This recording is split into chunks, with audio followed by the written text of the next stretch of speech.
Joining me on today's Index panel, radio hosts Simone Bien and Ralphie Aversa. Ralphie, okay, so it's Christmas time. A lot of us who are at home at night watching TV, I'm one of those people, have seen Home Alone being played everywhere. Is it just jarring to see Macaulay Culkin this way since we keep seeing him in Home Alone as a little kid?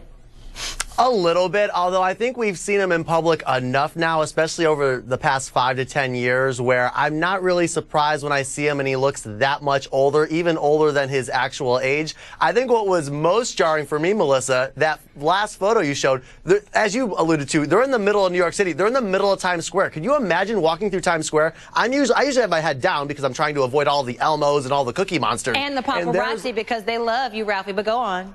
Oh, stop it. Not at all. And then you see Seth Green and Macaulay Culkin and Bob Saget. I can't even imagine that scene in Times Square. Ralphie, when this first happened and people were watching him in the courtroom being very emotional, there was a time when people were like, well, this is a Paralympian. He is a medal winner.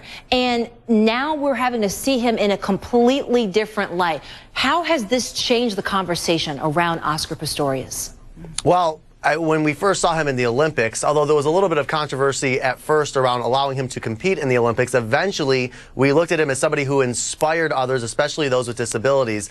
And now that entire tag of somebody who's an inspiration has been completely wiped away. Regardless of really how the court decides, nobody will ever speak of Oscar Pistorius in that light again. Okay, so Ralphie, what did you think of that play?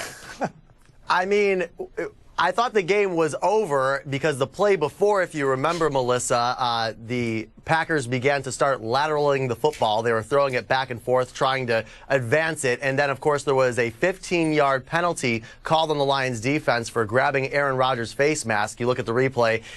No face mask was actually grabbed. Regardless, I mean, Aaron Rodgers throwing this Hail Mary was just, I don't know, I'm just very happy I started him in fantasy this week. Ralphie, what was that social conversation like for people on Twitter?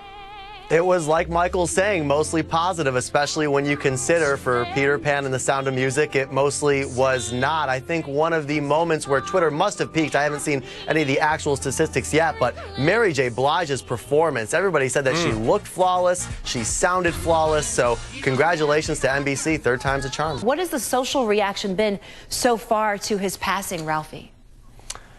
One of the interesting things I find about this, Melissa, is that people are saddened but not shocked. And I think that speaks to the prevalent nature and the prevalent storyline that we see in this country of addiction and how people succumb to it. So people obviously memorializing him, Stone Temple Pilots, his solo career released 4 albums, of course, had his current band that he was on tour with, Velvet Revolver as well. I mean, what a career in music, but nobody seems to be shocked. Everybody, though, is saddened.